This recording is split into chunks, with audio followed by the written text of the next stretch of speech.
오늘 주신 주님 말씀은 구약성경 시편 107편 4절부터 9절까지입니다. 구약성경 시편 107편 4절부터 9절까지 함께 봉독하겠습니다. 그들이 광야 사막길에서 방황하며 거주할 성읍을 찾지 못하고 줄이고 목이 말라 그들의 영혼이 그들 안에서 피곤하였도다. 이에 그들이 근심 중에 여호와께 부르짖음에 그들의 고통에서 건지시고 또 바른 길로 인도하사 거주할 성읍에 이르게 하셨도다. 여호와의 인자하심과 인생에게 행하신 기적으로 말미암아 그를 찬송할지로다. 그가 사모하는 영혼에게 만족을 주시며 줄인 영혼에게 좋은 곳으로 채워주심이로다. 아멘. 오늘 이 본문 말씀을 통해 시련의 때에는 이라는 제목으로 성령께서 말씀을 주셨습니다. 지금은 개인적으로 국가적으로 고난과 시련의 때입니다. 어쩌면 우리 인생에 자주 혹은 끝까지 있을 수 있는 이 시련이라는 말, 고난이라는 순간들 우리는 잊을 수 없습니다. 그러나 이때에 우리는 이와 같은 시련의 때를 어떻게 하는 것이 시련을 극복하고 더 나은 하나님의 은혜의 섭리를 볼 수 있는가? 이것이 우리 마음속의 지혜요, 하나님께 바라는 여러분의 뜻인 줄로 믿습니다. 그러면 성도가 시련을 당할 때 첫째, 하나님께 나아갈 기회가 되게 하라라는 것입니다. 오늘 이 시편 107편 말씀 보면은 6절에도 이에 그들이 근심 중에 여호와께 부르짖음에 그들의 고통에서 건지시고 라고 말합니다. 13절에도 이어서 이에 그들이 그 환난 중에 여호와께 부르짖음에 그들의 고통에서 구원하시되 라고 말씀하셨습니다. 세 번째도 19절에 보면 이에 그들이 그들의 고통 때문에 여호와께 부르짖음에 그가 그들의 고통에서 그들을 구원하시되 라고 하시며 한 번 더 네 번째로 28절에도 이에 그들이 그들의 고통 때문에 여호와께 부르짖음에 그가 그들의 고통에서 그들을 인도하여 내시고 라고 말씀을 합니다. 시편 107편에 네 번이나 부르짖어라, 하나님께 나아가 기도하라고 강력하게 요구하시는 것을 우리가 보게 됩니다. 그러면 이 하나님께 나아갈 기회라는 것이 뭡니까? 그 중에 우리는 이걸 먼저 생각해야 되는 첫째는 성도의 모든 고난은 세상주를 놓게 하심이다 라는 것입니다. 이유 없는 고난이 없습니다. 물론 인간의 실수와 상황의 어려움으로 말미암아 올 수도 있습니다. 하지만 하나님의 뜻이 있습니다. 그것이 바로 내가 의탁하고 내가 욕심을 부리고 내가 모든 걸 맡겨 살던 이 세상에 대하여 내려놓게 하시게 하여 시련이나 고난을 허용하신다라는 것입니다. 오늘 본문 시편 107편 4절 5절 말씀도 보십시오. 그들이 광야 사막길에서 방황하며 거주할 성읍을 찾지 못하고 줄이고 목이 말라 그들의 영혼이 그들 안에서 피곤하였도다. 이건 이스라엘 백성들을 인하여 하신 말씀이기도 하지만 여기서 우리는 무엇을 볼 수 있느냐? 시련은 나의 잘못된 선택으로 온다라는 겁니다. 하나님께서 주시고 하나님께서 인도하실 그것이 아니라 육신과 세상을 향한 나의 잘못된 선택으로 말미암아 이런 고난과 궁핍과 역경이 온다는 걸 우리가 알 수 있습니다. 자, 10절과 12절 말씀에 보면 사람이 흑암과 사망의 그늘에 앉으며 곤과 쇠서슬에 매임은 하나님의 말씀을 거역하며 지존자의 뜻을 멸시함이라. 그러므로 그가 고통을 주어 그들의 마음을 겸손하게 하셨으니 그들이 엎드려져도 돕는 자가 없었도다라고 합니다. 이 말은 고난의 이유가 하나님의 말씀을 거역함으로 말미암아 온다라는 걸 보여줍니다. 평생을 성경과 가르치는 말씀으로 사는 게 기독 신자들입니다. 그런데 매 순간마다 무엇을 선택하고 결정해 보면 하나님이 무엇이라고 하는가를 들으려 하지 않을 때가 많습니다. 내 눈에 보이는 것과 내 마음이 통하는 것과 사람의 말을 듣고 좌지우지 되는 것을 봅니다. 때로는 하나님 말씀을 압니다. 성령의 뜻도 압니다. 그러나 그것을 거역하면서도 잘 되리라고 나아갈 때 반드시 실패가 오고 고난과 역경이 오게 되는 겁니다. 17절에 18절 말씀을 보십시오. 미련한 자들은 그들의 죄악의 길을 따르고 그들의 악을 범하기 때문에 고난을 받아 그들은 그들의 모든 음식물을 싫어하게 되어 사망의 문에 이르렀도다 라고 말합니다. 즉 죄악의 길, 악을 범함으로 말미암아 시련과 고난이 올 수 있다는 걸 가르쳐주고 있습니다. 한 가지 더 있습니다. 이것 외에도 우리 인생의 신자들의 삶 속에 고난이 오는 것은 자신의 무능을 알게 하려 하십니다. 내가 하나님 앞에 얼마나 무능한 존재인가를 알게 하시려는, 즉 한마디로 교만치 않게 하시게 하여 시련이나 고난을 허용하시기도 한다는 겁니다. 그래서 23절부터 27절에 보면 베드로를 바다에 띄우며 큰 물에서 일을 하는 자는 여호와께서 행하신 일들과 그의 기이한 일들을 깊은 바다에서 보나니 여호와께서 명령하신즉 광풍이 일어나 바다 물결을 일으키는도다. 그들이 하늘로 솟구쳤다가 깊은 곳으로 내려가니 그 위험 때문에 그들의 영혼이 녹는도다. 그들이 이리저리 구르며 취한 자같이 비틀거리니 그들의 모든 지각이 혼돈 속에 빠지는도다. 배를 타고 풍랑을 겪어본 경험이 혹 여러분에게 있는지 모르겠어요. 섬에서 사역할 때 몇 번 죽을 고비를 겪었습니다. 풍랑주의보, 또 바람이 불고 파도가 강력하게 솟구치는 주의가 떨어졌는데도 급한 일로 인하여 그 바다를 건너가야만 한 때가 있었습니다. 정말 하늘을 높이 솟구쳤다가 바닷속으로 가라앉아 버리는 것 같은 파도 타기를 조그만 배로 몇 명이 견뎠습니다. 그때 그 배에 탔던 사람들은 목사님과 그리고 장로님, 또 전도사님, 사모님 이런 분들이었습니다. 눈에서 눈물이 흐르며 얼마나 간절히 기도하는지 몰라요. 그리고 그 배가 항구에 닿았을 때에 어느 분이 이렇게 말했어요. 사지에서 우리를 건지신 하나님이라고 말했어요. 실제로 바다라는 것의 잔잔함을 볼 때 아름다움이나 평온을 느낍니다. 그러나 엄청난 거센 파도가 일어날 때 인간은 얼마나 무능하고 무력한 존재인가를 깨닫게 됩니다. 이처럼 오늘 이 말씀의 비유를 통하여 그 시련을 내가 이길 수 있는가? 이 고난을, 이 실패를 내 힘으로 감당할 수 있겠는가? 아니다라는 것입니다. 그러면 이렇게 시련과 고난의 때에 어떻게 해야 될까요? 이때가 하나님의 부르심이요 기도할 기회라는 것을 잊지 마십시오. 그래서 6절과 13절, 19절, 28절 말씀은 전부 다 무슨 말? 여호와께 부르짖으며 정말 간청하고 전심전력으로 기도하는 그 순간을 만들라라고 말하는 겁니다. 진심, 전심의 기도만이 하나님께 나아가는 길입니다. 기도를 할 줄 알고 모르고의 문제가 아닙니다. 얼마나 유창하고 얼마나 깊은 영적 체험의 기도가 있느냐가 아닙니다. 지금 이 시련, 이 고난의 때는 하나님이 나를 특별히 부르시고 계시다는 것, 이유는 그거 하나뿐입니다. 단 그거 하나뿐입니다. 그러므로 그때는 하나님께 기도할 기회, 하나님의 부르심에 대해서 나아갈 기회로 기도 생활 혹은 작정 기도로 들어가시기를 주의 이름으로 축복합니다. 해봤습니까? 안 된다고 생각하는 여러분, 궁핍도 고난도 시련도 벗어날 수 없다고 생각하는 여러분, 해보셨습니까? 하나님께 정말 마음을 다하고 힘을 다하고 목숨을 다하여 기도하며 자신을 하나님께 드리는 순간들이 있어 보셨습니까? 반드시 하나님은 만나 주십니다. 그들의 고통 때문에 여호와께 부르짖음에 그가 그들의 고통에서 그들을 인도하여 내시고 라고 말씀합니다. 그래서 여러분, 제일 먼저 하나님께 나갈 때 기도는 마음이 상해 있거나 여건이 되지 않거나 혹은 심령의 고통이 하나님께 즐거이 기도할 수 없는 상태일 수 있습니다. 그러나 기도를 전심전력으로 하는 데는 방법이 있습니다.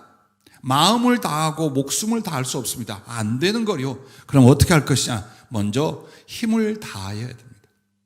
힘이란 건 내 몸과 내 여건들을 말합니다. 어떻게 해서라도 애를 쓰고 부르짖고 상황과 시간을 만드는, 이걸 먼저 하면 바로 그 뒤에 뭐가 따라갑니까? 마음을 다하게 됩니다. 힘을 다하고 마음을 다하는 기도로 들어가면 분명히 거기에는 주를 위하여 나의 목숨이라도 다 드릴 만한 기도가 됩니다. 할렐루야. 그래서 잃어버린 하나님의 관계와 은혜와 심령의 회복이 일어날 줄로 믿으시기를 바랍니다. 많은 사람은 기도했다고 합니다. 잠깐 중얼거린 거, 밥 먹을 때 했다 안 했다 하는 거, 혹은 심령이 쿵 할 때 와서 교회에 들려 잠시 기도하는 거, 그렇지 않아요. 그리고 또는 난 이렇게 작정하여 기도하기를 몇 개월을 했습니다, 몇 년을 했습니다 라고 말합니다. 여러분, 기도의 분량이 있습니다. 그것은 몇 날 며칠 한 시간이 아닙니다. 자신의 변화가 일어날 때입니다. 기도는 하나님께 소리를 알리는 게 아닙니다. 상황을 알리고 통보하는 것이 아닙니다. 그 상황 속에 하나님을 향하여 자신의 변화가 일어나게 만드는 것, 그게 기도입니다. 이걸 안 하는 거예요. 주의 종들이나 사명자나 혹은 신앙으로 살아보겠다는 사람들이 이걸 안 하는 거예요. 그러면 심령이나 삶은 어떨까요? 말은 하나님을 찾고 예수님을 신하지만 모든 생각과 모든 소망은 어디가 있습니까? 육신의 정욕과 안목의 정욕과 이생의 자랑을 위하여 쏟아지게 됩니다. 보십시오 한번. 그런데 더욱 비참한 것은 이게 비참한 신앙이라는 것 자체도 모른다는 것입니다. 그러나 깨닫고 느끼고 변화시킨 건 그를 의지하여 마음을 다하고 힘을 다하여 기도할 때 성령님으로 말미암아 하나님을 향한 심령의 회복이 일어나는 것입니다. 그렇게 해서 내가 이 어려움의 때에 고난의 때에 하나님께 나아가 기도하리라. 얼만큼? 내가 변화될 만큼. 하나님 앞에 이렇게 센 고집쟁이, 이렇게 강팍한 나, 작은 습관 하나 태도 하나 바꿀 수도 없고 때로는 은혜를 받고 때로는 하나님의 기적을 경험하면서도 사람 하나 사랑할 수가 없고 언제나 교만하고 이기적이고 그렇게 눈에 보이는 것은 전부 다 세상이 다 이거예요. 이렇게 말들 합니다. 돈만 있으면 자식을 잘 키울 수 있고, 돈만 있으면 형제와 화목하게 지낼 수 있고, 돈만 있으면 이 아픔도 고통도 이길 수가 있고, 돈만 있으면 원하는 것을 이룰 수 있다라고 생각합니다. 세상 사람도 그렇지만 기독교인도 똑같이 생각합니다. 돈이 없기 때문에, 물질이 형통하지 않기 때문에 이 고난과 이런 역경과 이런 어려움을 벗어나지 못한다라고 말합니다. 그러면 그 사람에게는 돈이 하나님입니다. 돈이 그의 신이며 돈이 그의 인생의 결과가 됩니다. 놔두십시오. 궁핍의 때에, 고난의 때에, 시련의 때에 내가 어떻게 세우려고 하지 말고 하나님께 나아가 그 노력을, 그 수고를, 그 삼함을 드리십시오. 하나님의 계획과 뜻입니다. 하나님은 우리를 바꾸시며 우리를 건지시며 채우실 때에 이런 타이틀을 갖고 계셔요. 사모하는 영혼에게 만족을 주시며 줄인 영혼에게 좋은 곳으로 채워주신다는 것. 아니 그냥 하나님이 긍휼을 베풀어 주시지, 하나님이 그냥 해결해 주시지, 하나님이 그냥 잘되게 해 주시라고 말합니다. 하나님에게 있는 건 다 거룩한 것입니다. 그런데 여러분과 내가 강청하고 사모하고 갈망하지 않아요? 그러면 하나님으로 말미암아 주어지는 게 뭐가 되느냐? 거룩한 것을 개에게 주지 말며 너희 진주를 돼지 앞에 던지지 말라. 그들이 그것을 발로 밟고 돌이켜 너희를 찢어 상하게 할까 염려하라. 마태복음 7장 6절에 말합니다. 이 말씀은 복음을 말하고 성령을 말하기도 합니다. 그러나 보십시오. 하나님께 다하고 하는 사람들의 하나님을 향한 사모함이 일어나지 않는 건 여전히 육신적이고 세상적인 것 때문에 하고 있어요. 그래서 여러분과 내가 하나님을 바라고 진정으로 사모하지 않을 때는 육신과 세상을 향하여 중심도 가치관도 그리고 소원도 개와 돼지의 상태에 있습니다. 하나님이 주신 것을 소중히 여기지 못합니다. 그걸 오히려 세상에 던져버릴 수 있고 하나님 앞에 영광을 가리울 수가 있을 수 있습니다. 그래서 사모하게 하고 매달리게 하고 갈망하게 하고 그러면서 이 사람을요 주님의 자녀, 주님의 사람으로 만드는 거예요. 기도는 나를 하나님의 사람답게 만들게 하는 은혜의 방편, 하나님의 요청이에요. 그러면서 문제를 해결하고 필요를 채워주시고, 이게 두 번째로 따라오는 겁니다. 그러면 우리가 하나님의 자녀의 변화, 영적인 성숙의 변화, 그래서 영적 하나님의 자녀로서 하나님께 사모한 상태가 뭔 줄 압니까? 주님이 더 사랑스럽고 성령을 더 사모하며 말씀을 기뻐하고 예배와 섬김이 고귀해지는 상태, 여러분에게 그쪽으로 가셔야 합니다. 아무것도 없습니다. 이스라엘을 광야에서 40년을 보내게 한 건 아무것도 없다는 걸 보여준 거예요. 신기루가 아니에요. 엄청난 복락의 땅이 아니에요. 아무것도 없어요. 오직 하나님 한 분밖에 없다는 걸 광야에서 먼저 보여주신 겁니다.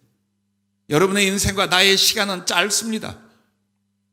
그런데 시련이라 생각하고 고난이라 생각하는 무수하게 일어날 겁니다. 그 순간마다 여러분 뭘 하고 있는가를 보십시오. 하나님께 나아갈 기회.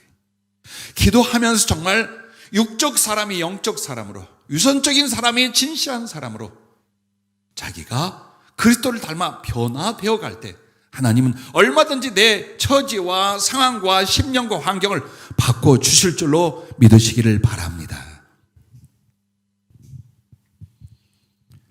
하나님이 기도 그 응답을 이루시고 나의 말을 들어 역사하실 때가 이 변화가 일어날 때예요.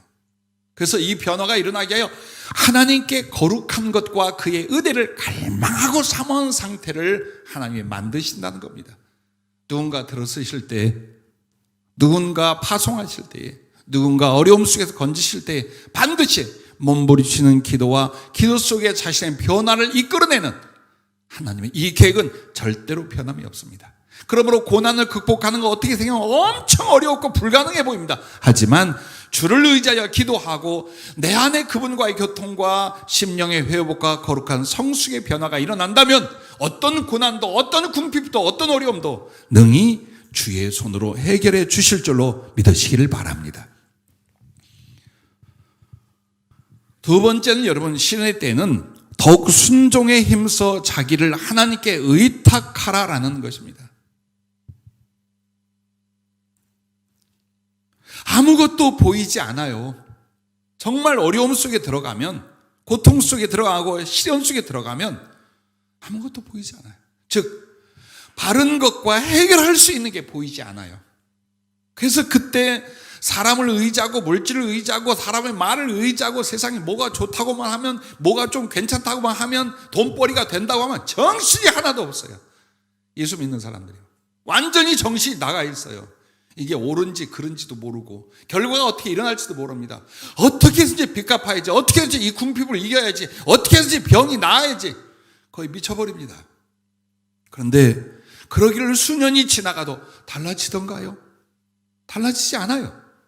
왜? 지금 이 시련은, 지금 이 고난의 때는 주님께 나오라는 거예요. 그래서 그 주님 앞에 순종하면서 자기를 하나님께 맡겨보라는 거예요. 하나님의 부르심이에요. 20절 말씀 보십시오.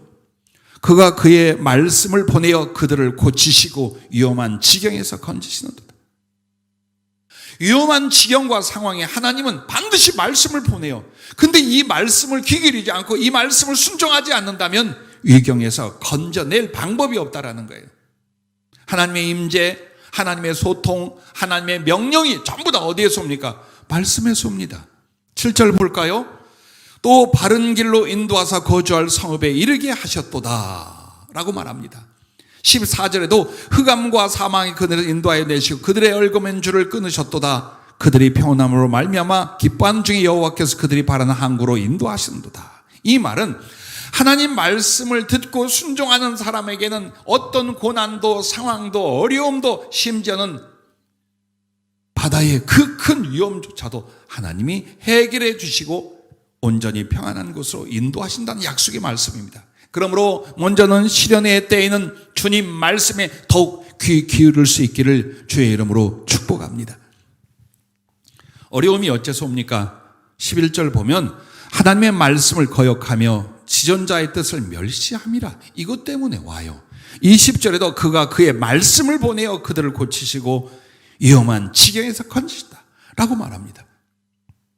이스라엘 백성들이 40년간 광야에서 줄이고 고통받고 시련의 세월을 보내게 됩니다. 근데 이유를 하나님께서 신명기 8장 2절에 뭐라고 하시느냐? 네 하나님 여호와께서 이 40년 동안에 네게 광야길을 걷게 하신 것을 기억하라. 이는 너를 낮추시며 너를 시험하사 네 마음이 어떠한지 그 명령을 지키는지 지키지 않는지 알려 하심이라. 3절에도 너를 낮추시며 너를 줄이게 하시며 또 너로 알지 못하며 내 조상들도 알지 못하던 만나를 내게 먹이신 것은 사람이 떡으로만 사는 것이 아니요 여호와의 입에서 나오는 모든 말씀으로 사는 줄을 내가 알게 하려 하심이라. 하나님 말씀으로만 살 수 있다는 걸 알게 하려고 시련도 궁핍도 모진 어려움도 우리들에게 임한다라는 거예요. 근데 말씀을 가까이 안 하고 그 말씀을 들어 자기를 맡기고 그 위기를 하나님 손에 넘기려고 안 해요. 주변을 바라보면 정말 가슴이 아파요. 저렇게까지 신앙생활을 제쳐두고 저렇게 몸부림쳐야 되는가? 저렇게 비겁해져야 되는가? 저렇게 육신적이고 세상적인 모든 정신, 모든 힘, 모든 심지어는 신앙과 영혼까지 다 던져가며 주일이고 뭐고 없어요. 예배고 뭐고 없어요.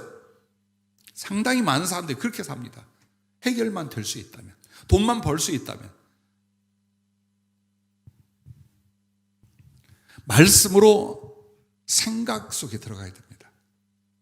더 깊게 숙고하는 상태로 들어가야 됩니다. 이걸 묵상이라고 말합니다.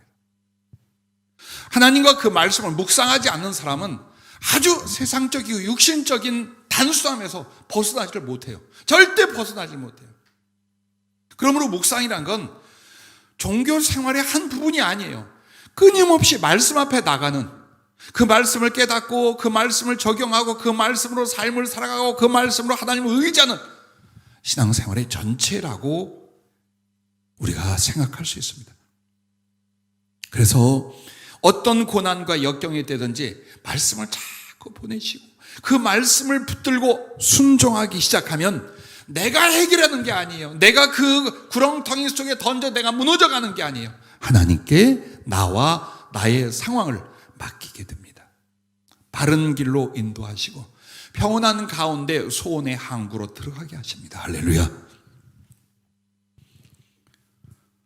우리는 아직도 이런 의식들을 가져요. 말씀만 듣고 말씀만 읽고 말씀만 따라가면 안 되는 게 되는가? 예, 됩니다. 없는 게 있을 수 있을까? 예, 없는 게 나타납니다. 죽은 자가 살 수 있을까? 예, 말씀은 죽은 자를 살렸습니다.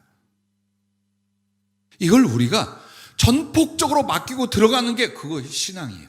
그렇게 못하면 신앙생활이 아니고 예수를 믿는 게 아니라는 거예요.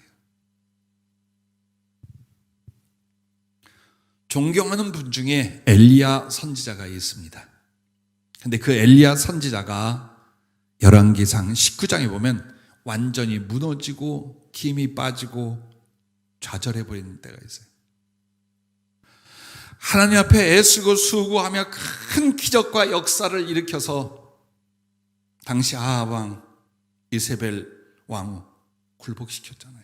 그리고 그들을 따르던 나쁜 선지자, 우상 선지자들을 제거했어요.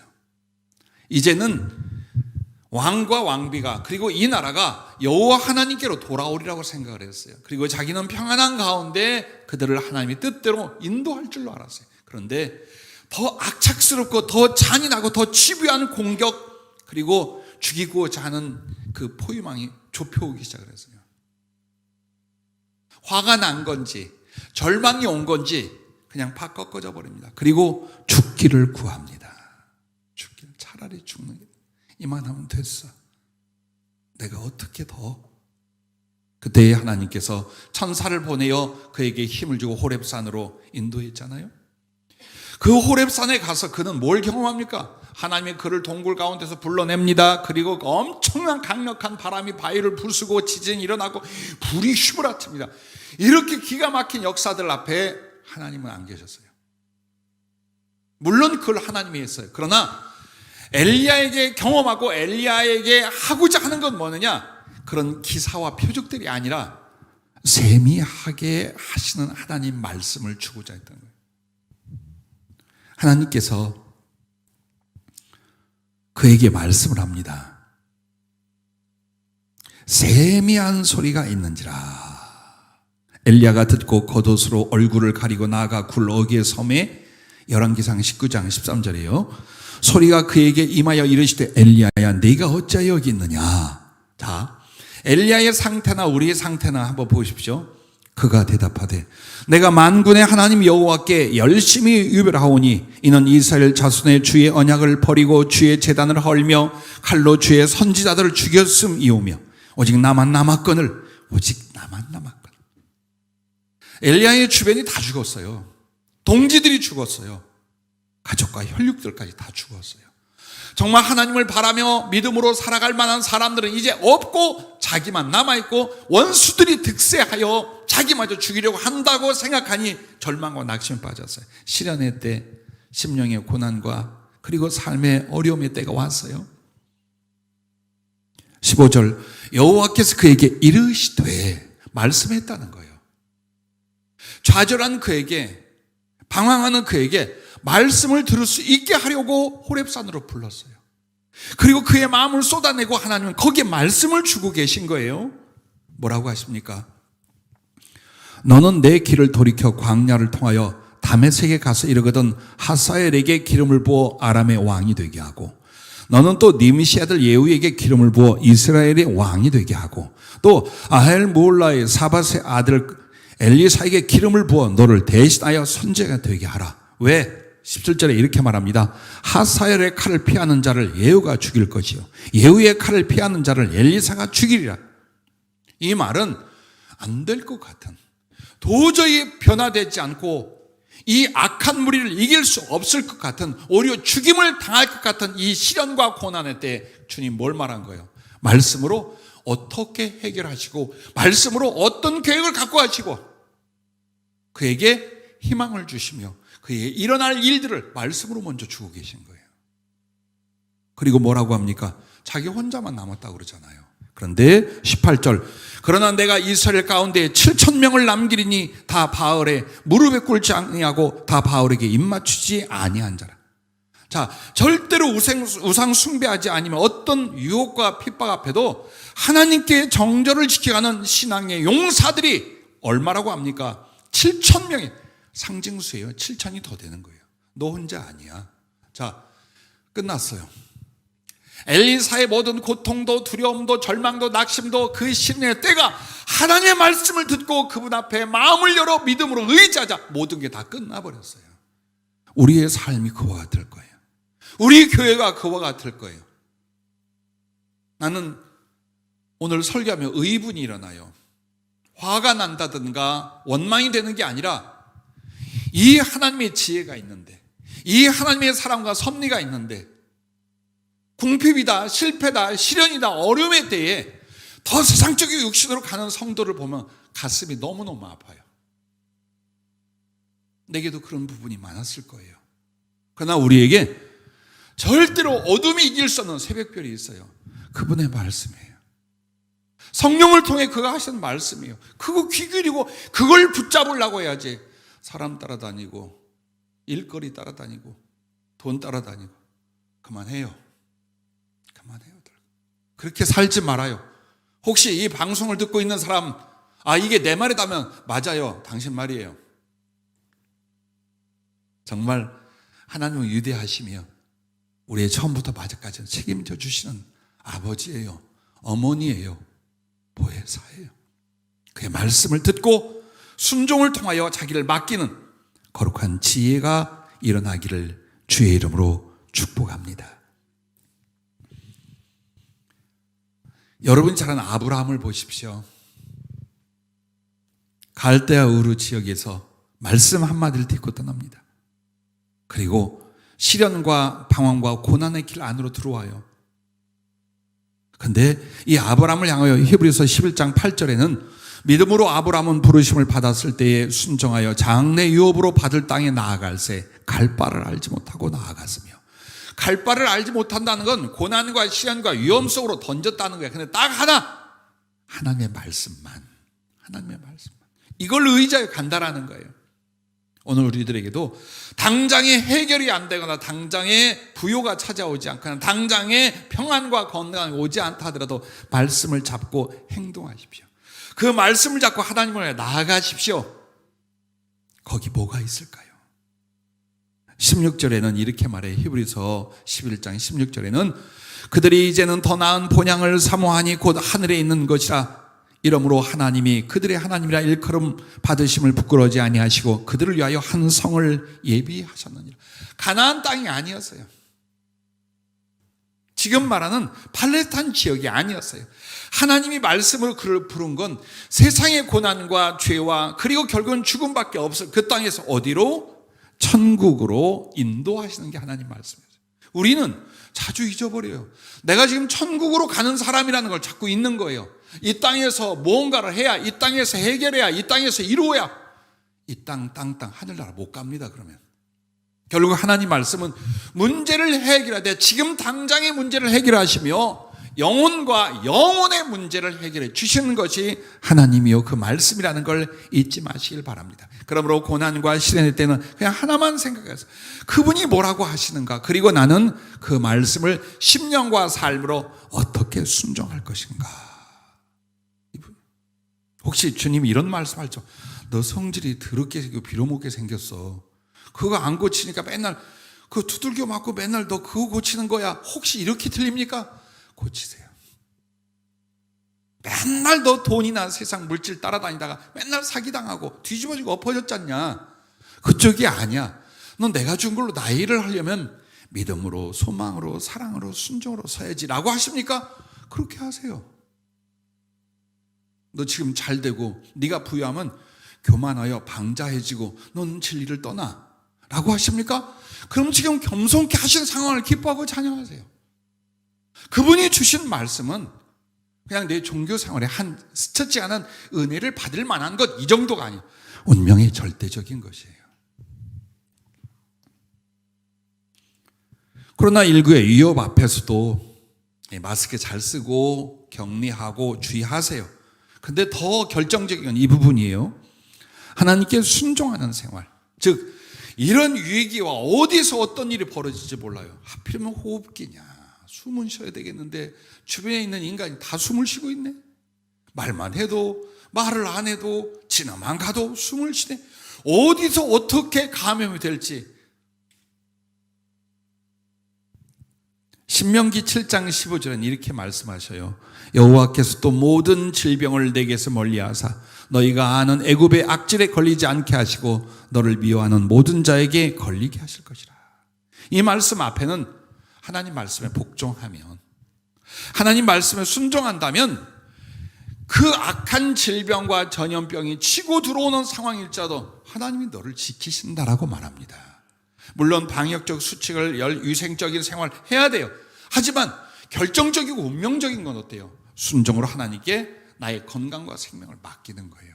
그가 위기에서, 그가 모든 어려움에서 여러분을 보호하고 지켜주실 것을 믿으시기 바랍니다.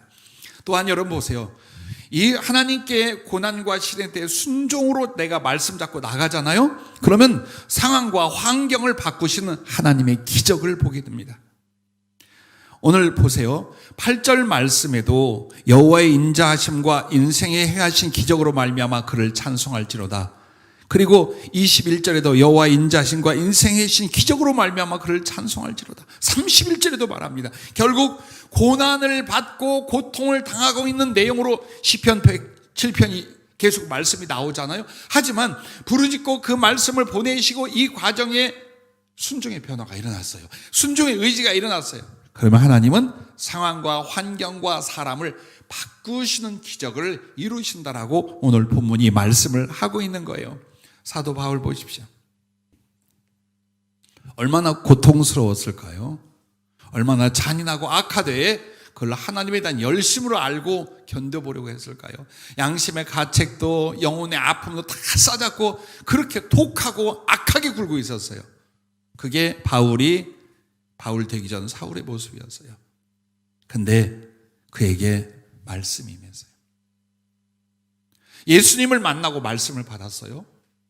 주님의 제자 아나니아를 통해 말씀을 받았어요. 그리고 그는 회개하고 변화됐어요. 며칠 사이에 완전하게 바뀝니다. 그러자 그의 영혼과 그의 길과 그의 삶은 주님의 사도가 돼요. 2000년 동안 가장 존경하는 인물, 예수님 말고 가장 존경하는 서구 쪽의 인물은 사도 바울이에요. 얼마나 위대한 영향을 미쳤는지, 얼마나 하나님의 은혜와 사랑을 받아 나누었는지, 그게 어떻게 일어나요? 하나님이 말씀을 그에게 보냈어요. 고통과 죽음의 위기에서 그는 말씀을 붙잡고 변화가 일어나자 환경과 처지와 인생 전체가 변화가 일어났잖아요. 자, 또 보십시오. 아브라함의 조카 롯을 보십시오. 그가 처음에 어디로 갑니까? 물질적인 욕심을 따라 영적 위험과 영적 은혜를 저버려요. 소돔과 고모라. 나 돈을 벌기 위해서 그래요. 돈만 벌면 그렇게 안 살아요. 나 공부하기 위해서 그래요. 나 친구나 애인이나 결혼하기 위해서 그래요. 그리고 나는 다시 돌아와서 하나님 잘 섬길 거예요. 근데 그것이 어디야? 소돔과 고모라예요. 나는 내 신앙으로 소돔과 고모라에 가서 유익한 것만 얻고 영적 위험은 내가 이길 수 있어라고 했어요. 롯이 갔더니 어떻게 됐어요? 계속해서 심령이 공격받고 상처받고 무너져가는 거예요. 즉 하나님을 경외하는 그의 영혼이 무너져가고 있는 거예요. 그러면서 동시에 자기의 두 딸과 아내는 욕심적이고 정욕적이고 세상적인 사람으로 완전히 바뀌어버렸어요. 하지만 아브라함의 기도, 롯의 간구를 통하여 하나님께서 그를 그 유황불 쏟아내린 건데 건졌잖아요. 그리고 그 소 아래서도 어디로 멀리 갈 수 없어서 작은 성에 들어가고 산의 동굴에 들어가 피하고 이 과정 전체를 하나님이 도와줘요. 천사를 통해서. 여러분이 아는 아브라함의 첩이었던 하갈, 그리고 아브라함이 그를 통해 난 이스마엘이 있어요. 사람은 다 그런 거 봐요. 이 하갈에게 큰 시련이 와요. 그게 뭐냐? 아브라함의 아내가 됐어요. 근데 이 사람은 아브라함의 아내 사라의 종이었어요. 애굽 여자였어요. 임신을 했어요. 자식이 없는 집안에 자식을 낳게 됐어요. 교만해졌어요. 그리고 사라를 함부로 대하다가 사라가 보통 여자가 아니었나 봐요. 그냥 잡아대기 시작하는데 도망을 쳤어요. 내가 이러다가 죽겠구나. 이 고난과 시련이 이제 일어났어요. 하갈에게. 그랬는데 하나님의 사자를 보내어 뭐라고 한 줄 압니까? 너는 복종하여 돌아가 네 주인 집에 머무러라. 내가 너 그리고 네 자식을 통하여 이런 일을 하리라 하고 급항하고 도망친 하갈에게 말씀을 주십니다. 그리고 복종해요. 돌아가면 죽을지 몰라 정말. 아니면 스스로 죽을지 몰라. 그런데도 하나님이 돌아가라고 한 말 때문에 다시 사라와 아브라함에게 돌아와요. 그리고 애를 낳았어요. 거기까지 좋았는데 그 다음엔 어때요? 이번에는 사라가 이삭을 낳아요. 그래서 젖될 때 이삭을 잔치하는데 이스마엘이 희롱을 하고 못되게 굴었나 봐요. 그래가지고 또 이 보통이 아닌 사라가 방방 뛰고 산이 못 난리가 났어요. 그렇게 해서 결국 집을 나가게 돼요. 근데 주어진 약간의 물과 식량을 다 소비하고 이 어린 것하고 광야에서 관목나무 밑에 그늘에다 두고 자기는 아이가 울고 고통받는 거 참아 못 봤자 소리 안 들리고 와서 거기서 울며 부르짖기 시작을 해요. 그때 하나님이 대답을 해요. 이 아이의 눈물과 울음소리를 내가 듣고 내가 너희를 이렇게 한다. 그래서 보세요. 아랍 족속이 이스라엘 족속보다 몇십 배 더 많아요. 이스마엘이 아랍 족속의 조상이에요. 우리는 이 친이스라엘 성향이 있어요. 기독교인들은 전부 다 막 이스라엘 국기까지 들고 데모하더만 보니까 태극기 옆에 성족이 이런 말 하면 안 되나? 이스라엘 국기 내 나온 거예요. 그래서 아랍이라고 하면 하나님의 버린 족속이고 이스라엘에 가면 하나님이 우대하는 나라라고 생각을 해요. 그렇지 않아요. 하나님은 이스마엘과 그를 통하는 거대한 이 민족을 이루는 걸 어떻게 해요? 축복으로 그걸 이루어져요. 우리는 성경에 나오는 인물들과 사실은 어때요? 평행 이론이에요. 그때 있었던 똑같은 일과 사람이 지금 나예요. 시대는 다르고 세월은 흘러갔지만 성경에 있는 일, 성경에 있는 인물은 바로 나의 모습이고 내가 겪을 일들이에요. 우리는 이것을 영적 평행 이론이라고 말해요.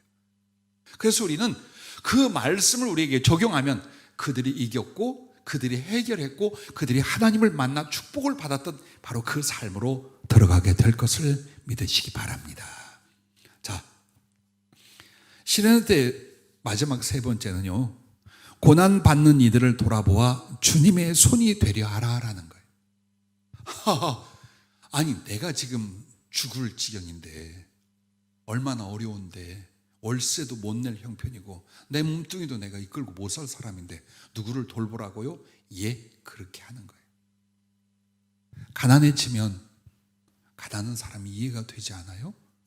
그렇게 아프고 병들어 봤으면 아픈 사람들의 심정과 상황이 충분히 긍휼이 가지 않아요? 내가 고난을 받고 내가 실패를 해보면 하나님 안에서 내 형제와 이웃들에 대한 그 동감이 일어나지 않느냐 이 말이에요. 이걸 주님이 만들려고 하는 거예요. 잘 나가면, 잘 되면 긍휼 없어요. 동정 없어요. 사랑 안 생겨요. 잘. 더 점점 이기적이고 탐욕적으로 갈 수 있어요. 그래서 주님이 어느 날 가던 길을 멈추게 한 게 뭐냐? 돌아보라고. 그리고 하나님 안에서 예수를 닮은 하나님의 쓸 그릇이 되라고 멈추게 한 시간이에요. 이 고통을 어떻게 하랴? 이 어려움을 어떻게 하랴? 애들은 자라나는데 이 애들은 누가 키우랴? 그 집만 애들 있나? 다 있지. 응? 그렇게 하면서 어떻게 됩니까? 더 각박하고 인색한 사람들이 되는 거예요. 고난이 오고 시련이 오면. 이게 끝없는 고난을 자초하는 짓이에요. 더 큰 연단을 불러들이는 자세예요. 그 영혼으로 안 돼. 그 심령으로 안 돼. 너 어디다 쓰겠니? 너 천국에 맞겠니? 너 어떡하려고 계속 그 지경이. 주님의 걱정은 그거예요. 그래서 이스라엘 백성들이 주중에 정기적으로 금식을 해요. 근데 금식은 뭐냐? 스스로 고난 속에 들어가는 거예요. 스스로. 그래서 그 고통 속에서 회개하려 혹은 겸손해지려 더 하나님을 섬겨보려 육신의 것과 세상의 것을 내려보려 금식이 정기적으로 진행이 됐었어요. 근데 주님이 내가 기뻐하는 금식은 그게 아니다. 억울한 사람, 괴로운 사람, 짓눌린 사람들을 자유케 하고 돌봐주는 거다. 배고픈 사람, 병든 사람, 힘든 사람들 네가 먹이고 입히는 거예요. 마음이 통하여 긍휼을 베풀고 그들에게 정말 사랑의 손을 내미는 거야. 그때부터 너희는 병든 몸 고쳐질 거야. 네가 나를 부르면 내가 여기 있다 응답하고 내 손이 너를 도울 거야. 혹시라도 네 주변에 다 망했니? 네가 다 세우는 자가 되게 할 거야. 이게 바로 이사야 58장 6절부터 12절의 말씀이에요. 오늘 우리가 고난과 어려움이 있으면 이스라엘 금식의 때라고 한번 생각을 해봐요. 아, 이때 내가 더 낮아지자, 변화되자, 정말 하나님 기뻐하는 모습이 되자, 이렇게 나가는 거예요. 그래서 고난과 어려움을 당하면 당할수록 나는 어때요? 이걸 아는 채로 어려운 사람을 돌보고 병들고 고난받는 사람을 찾아주는 거예요. 라면 한 개면 라면 반으로 나눌 용기와 의지가 있는 거예요. 이게 일어나야 돼요. 이게. 이 사람은 크게 될 사람이에요. 이 사람은 정말 예수님에 감동하여 자기를 다 부어줄 사람이에요. 근데 계속 따지만 하는 거예요. 없잖아요. 되는 것도 없잖아요. 해결도 안 되잖아요. 기도하면 뭐 하겠어요? 미안해요. 여러분 심령을 꼭 찔러서 말하는 것 같아. 아니. 이 상황에 내가 해야 될 가장 아름다운 극복이 뭐냐? 베풀고 위로하고 찾아보고 오히려 나누는 거예요. 그래서 주님이 많은 이스라엘의 유다 땅에 과부들이 있었어요. 그러나 축복의 덩어리, 복의 근원인 엘리야를 누구에게 보내요? 이방 여인 사렙다 과부에게 보냈어요. 근데 그 사람은 인생의 절대적인 위기와 고난 속에 들어가 있었어요. 왜? 자식하고 굶어 죽을 상황이 와 있어요. 마지막 한 끼를 먹으면 이제 죽어. 이 비참한 상황에 나뭇가지를 줍고 있는데 털복숭이 엘리야가 나타나서 그거 나한테 주랍니다, 하나님이. 그럼 하나님이 정말 이 고난의 때 이렇게 한답니다 하고 뭘 했어요? 말씀만 했어요. 그리고 그 말씀을 붙잡고 어떻게 됩니까? 베푸는 것, 섬기는 것, 위로하고 돕는 것 했어요. 마지막 것이에요. 많은 것 중에 일부를 나눈 게 아니라 그것뿐이 없어. 이게 전체예요. 그 다음엔 죽음밖에 없어요. 그럼에도 그걸 어떻게 합니까? 기꺼이 말씀을 의지하여 긍휼을 베풀었어요. 자, 우리가 오늘 사렙다 과부 같습니까? 가난합니까? 실패했습니까? 어렵습니까? 베풀어 오히려 위로하세요. 그 뒤에 하나님 어때요? 가루통에서 가루가 마르지 않고 기름병에서 기름이 마르지 않아. 그리고 자식이 죽었을 때 살려주기까지 했어요. 세상에 굶주리고 갈 바가 없는 하나님의 사람이라 그 말씀 잡고 그에게 긍휼을 베풀었더니, 그에게 조금 도왔더니 인생 전체가 변화되는 하나님 축복이 와요. 그래서 우리가 고난의 때, 시련의 때를 뭘로? 축복의 기회로 알고 사랑해라, 위로해라, 베풀어라. 오히려 더 하나님의 그 뜻을 실천하는 계기가 되어 나는 잡지도 못할 세상 썩어지고 막 긁어 모으려고 미친 듯이 뛰어다니지 말고 그냥 나눠. 옷 한 벌, 신발 하나, 마지막 내 정성과 마음 나누라는 거예요. 그러므로 고단에서 반드시 긍휼과 사랑으로 올라가시기를 주의 이름으로 축복합니다. 고난의 때 하나님의 구원과 간괴 응답의 역사를 보게 됩니다. 어떻게? 사랑할 줄 알고 나눌 줄 아는 사람, 주님의 손으로 긍휼을 베풀어 고난 당한 사람을 위로할 수 있는 사람이라면 그에겐 더 이상 고난과 시련과 가난이 남아있지 않게 됩니다. 그러므로 힘들다 어렵다고 할 때 낙심하고 원망하고 인색하지 말아요. 인색하지 말아요.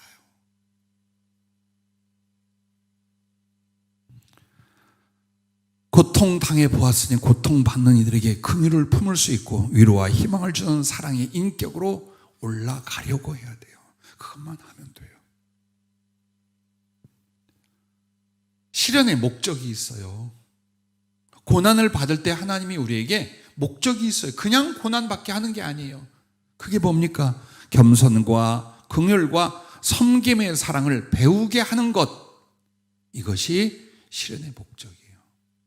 나는 가끔 한 세대 한 세대들을 지켜보아요. 10년, 20년 하면서. 나도 어려서 그런 경우가 있었어요. 너무 가난하고 어렵잖아요. 이렇게 남을 선물하거나 베풀거나 나누어 주는 거 안 해요. 그걸 당연하다고 생각하고 커요. 아주 인색하게 커요. 그러면서 이게 어디까지 가요? 40, 50, 60을 먹어도 남에게 절대로 베풀지 않아. 선물은 사치한 거야. 이렇게 살아요. 그래서 결국 궁핍이나 위기에서 벗어나질 못해요. 난 우리 교회가 영적으로나 물질적으로나 사랑에 있어서 막 넘쳐날 수 있기를 바라요. 온 세상을 품고 나누고 퍼줄 수 있기를. 그러려면 지금 힘든 때입니까? 가난할 때입니까? 어려울 때입니까? 더 하세요. 내 가까이에, 내 멀리, 혹은 내가 섬기는 교회에 다여 사랑하고 베풀고 긍휼히 여기고 섬기려 하고, 그게 중요합니다. 그래서 고난이 왔고 시련의 때가 왔으면 더욱 악착같이 이루어보려고 모아보려 하지 말아요. 그것은 주님의 뜻과 반대예요. 그게 아니에요. 그리고 이때도 지나가겠지 하지 말아요. 이때도 안 지나가. 내가 변화돼야 돼요. 겸손할 줄 알고 사랑하고 베풀고 나눌 줄 알아요. 남에게 무엇을 이렇게 해주려다가 이거 너무 비싸, 요딴 소리들 하지 말아요. 그게 사랑이에요. 지저분하게 용돈도 안 되는 거 던지고 사랑이고 긍휼이고 우리가 구제라고 하지 말아요. 정성을 다하고 힘을 다하는 거예요. 그 모습 주님이 봐요.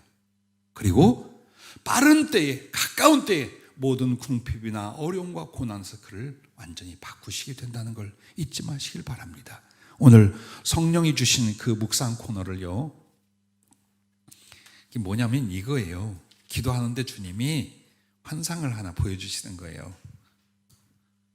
한 사람이 자기 배를 위해 열심히 일하고 벌어서 자기에게 채우는 거예요. 그 사람은 아무리 벌어서 먹어도 채워도 그것은 자기 속에서 썩고 그 다음에 싸고 없어져요. 그래서 몸은 고단하고 마음은 허망하다. 사는 게 이래. 신앙으로 살아도. 반면에 어떤 성도는 오로지 주님을 사랑하여 자기가 수고로 본 작은 것이 있었어요. 그걸 주님 옷깃 안쪽에 있는 주머니에 이렇게 살짝 넣어드리는 거예요. 그리고 주님 앞에 엎드려서 주님 아주 적지만 행여 줄이시거나 목마르시거나 헐벗으시거나 나그네 되시거나 아프시거나 갇히실 때 써주세요 라고 했어요. 주님이 기뻐하시면서 벌떡 일어나서 나가시는. 그리고는 자기의 준 것을 씨를 사다가 밭에 부지런히 뿌리셨어요. 또 목재를 사다가 집을 크게 지으셨어요. 바다에 나가서 고기를 잡아 고기만을 거두는 게 아니라 그 뱃속에서 금화를 모으셨습니다. 그리고 주님 가슴 안주머니에 적지만 자기의 번 것을 기꺼이 드렸던 이를 부르셔서 함께 지어놓으신 집에 들어가셨습니다. 크고 아름답게 지어진 집안에는 장고마다 거두어 저장한 곡식들이 가득하고 말린 고기도 풍성했습니다. 또한 금화가 가득한 곳을 보여주시며 주님이 이렇게 말씀하는 거예요. 너의 적은 충성의 사랑이지만 내가 그것으로 큰 것과 사랑을 내게 맡기니 이 집과 기쁨은 나의 집이며 너의 집이니라. 여러분, 이 환상을 보면서요, 우리들 정말 힘들고 어려운 시련과 궁핍 때에도 어떻게 해서 주님을 기쁘게 하려는, 그래서 사랑하고 이웃을 돕고 위로하는 이런 물질 생활이나 경제적 비적은 어떤 열매가 되는가를 아름답고도 슬픈 비유로 보여주셨어요. 전 이걸 참 아름다우면 슬프다라는 게 앞에 부분인 거예요. 그렇습니다. 여러분과 내가 사는 동안 시련은 고통 자체만이 아니다. 내가 하나님께로 나아가게 하며 그분을 만나게 하며 그분 앞에 큰 금그릇이 되는 기회로 주어지고 있다는 것을 여러분 잊지 마시길 바랍니다. 그리하면 시련은 끝나고 물된 동산의 복이 올 줄로 믿으시길 바랍니다. 자, 물된 동산이라는 거 보세요. 비가 와요. 땅이 축축하고 옥토예요. 그러므로 거기에 있는 나무들, 과목이나 혹은 씨를 뿌리는 곡식이나 다 잘 자라요. 그리고 그 동산에는 샘이 있고 그 동산에는 흐르는 시내가 있고 물고기가 있고 이 물을 받아서 먹고 마시고 쓰는 사람이 있고 전 세계를 덮는 축복이 되는 거예요. 그걸 물된 동산이라고 성경이 말하는 거예요. 그래서 우리가 시작은 미약하고 지금은 고난이다, 시련이다 때에 갔지만 이곳을 하나님이 원하는 방향으로 나아감으로 말미암아 물된 동산, 끊어지지 않는 주님의 축복의 샘이 되기를 주의 이름으로 축복합니다. 여러분이 잘 아는 바르실레, 사무엘하 19장에 이 바르실레라는 사람이 나와요. 다윗이 쫓겨 도망을 치고 있을 때에 다윗과 그 부하들을 정말 힘을 다하여 돌봤던 분이에요. 그리고 다윗이 마하나임에서 다시 이제 예루살렘으로 평정이 되어 돌아갈 때에 이 바르실레가 나와서 함께 배웅을 해드리려고 해요. 그런데 그때 다윗이 뭐라고 하느냐? 같이 가자. 왕궁에 가서 나랑 같이 살자. 그 잠깐 동안에 섬기고 사랑하고 위로해준 그걸 갚기위하여 왕궁에 가서 살자는 거예요. 그러면 생활 수준이 뭐가 돼요? 지위가 왕과 같아지는 거예요. 방백이 되는 거예요. 그런데도 겸손히 그걸 사양을 해요. 그리고 차라리 아들을 부탁해. 내가 마땅히 섬길 걸 한 겁니다. 만약에 마음이 있으시면 내 아들 기맘에게 그렇게 해주십시오. 그래서 이 다윗이 뭐라고 하느냐? 그래, 그럼 네 아들 기맘을 내가 데리고 가겠다. 그리고 네가 내게 구하는 무엇이든지 내가 이루어 주겠다 그래요. 자, 이걸 사람의 이야기로 보지 말아요. 여러분이 사람을 섬겨 다윗의 마음과 다윗의 말이 주님의 마음과 주님의 말씀이라고 한번 생각해 봐요. 나 주님 때문에 누군가를 어려워도 도와서, 누군가를 베풀어서, 누군가를 사랑했어요. 이 고난의 때에. 근데 주님이 그게 너무 기쁘고 고마운 거예요. 그래서 나에게 할 수 있는 모든 것을 다 주려 하고, 내가 기도하고 내가 꿈꾸는 소원이라면 내가 다 이루어주면, 왜? 주님을 정말 기쁘시게 한 사람인 거예요. 있어서 한 게 아니에요. 잘 살고 있어서 남을 돌아본 게 아니었어요. 나도 심히 고난의 때지만 더 어려운 사람, 더 힘든 사람, 더 필요한 사람들에게 그리스도의 손이 됐던 거예요. 그렇게 해서 여러분이 바르실 때의 축복이 될 수 있기를 바라며, 욥바의 다비다를 여러분이 사도행전 9장에 알 거예요. 그 사람이요, 같은 여자지만은 선행과 구제하는 일이 심히 많더니 근데 병들어 죽었어요. 그때 어떻게 했어요? 베드로를 통하여 죽은 사람 다비다를 다시 살려줘요. 왜? 선행과 구제가 많았다는 이유로. 그러니 고난을 내 힘으로 이기려 하지 말고, 궁핍과 실패를 내가 극복할 수 있다고 생각하지 말아요. 기도로 하나님께 나아가요. 말씀을 받아 나를 변화시켜요. 그리고 이 고난과 궁핍과 어려움 중에도 베풀 줄 알고, 섬길 줄 알고, 사랑할 줄 아는 금그릇이 되기를 주의 이름으로 축복합니다. 결국 여러분 보세요. 시련은 왜 우리에게 오느냐? 신명기 8장 2절 3절, 내 하나님 여호와께서 이 40년 동안에 내게 광야길을 걷게 하신 것을 기억하라. 이는 너를 낮추시며 너를 시험하사 네 마음이 어떠한지 그 명령을 지키는지 지키지 않는지 알려 하심이라. 너를 낮추시며 너를 줄이게 하시며, 또 너도 알지 못하며 내 조상들도 알지 못하던 만나를 내게 먹이신 것은 사람이 떡으로만 사는 것이 아니요 여호와의 입에서 나오는 모든 말씀으로 사는 줄을 내가 알게 하려 하심이니라. 그리고 16절은 이렇게 말해요. 왜 시련이 오는가? 내 조상들도 알지 못하던 만나를 광야에서 내게 먹이셨나니 이는 다 너를 낮추시며 너를 시험하사 마침내 내게 복을 주려 하심이었더라. 내게 복을 주려 하심이었더라. 시련의 때를 피하려고 하지 마세요. 오직 하나님 앞에 자신을 만들어 드리는 때로 적극적으로 나아가 오히려 연단을 통한 금그릇이 되기를 주의 이름으로 축복합니다.